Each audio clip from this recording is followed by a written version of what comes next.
老友記，你好啊！我今日呢就介紹一個湯水呢，就好啱而家咁乾燥嘅天氣㗎噃。嗱，而家呢好凍啦，突然間又咁濕度呢去到40%，咁我哋而家要滋潤一下，煲個靚湯飲下啦。咁我今次呢個呢就係雪耳雪梨乾加咗啲瘦肉嘅湯嚟嘅，咁都好容易煲嘅啫，1個鐘頭就搞掂㗎啦。首先我落咗啲雪耳啦，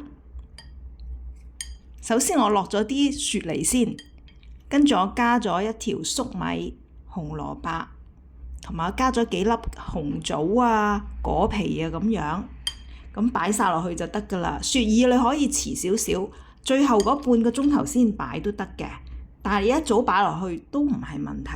咁總之擺晒落去呢，煲15分鐘，跟住就轉細火。咁再煲佢45分鐘，總共呢1個鐘頭就搞掂㗎啦。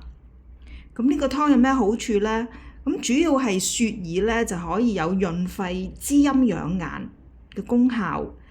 咁同埋呢，佢可以止咳啦，又可以滋潤皮膚㗎。譬如你皮膚乾燥呢，食多啲雪耳呢係有幫助㗎，因為佢有一啲豐富嘅膠質同埋多糖體。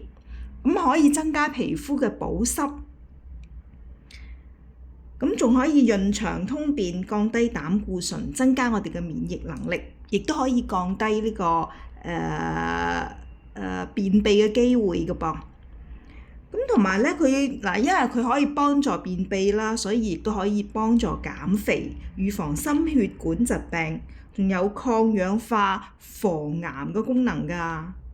咁而雪梨乾呢，亦都好容易買到嘅，喺雜貨鋪又買到啦。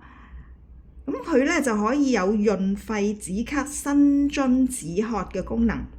咁因為佢有維生素 C，就可以清熱解毒，仲可以滋潤皮膚、促進消化、抗氧化嘅噃。所以得閒煲下呢個湯，一家大細飲都得㗎。尤其是呢排如果覺得喉嚨乾渴啊，咁有便秘嘅朋友呢，記得煲啊，1個鐘頭就有靚湯飲啦。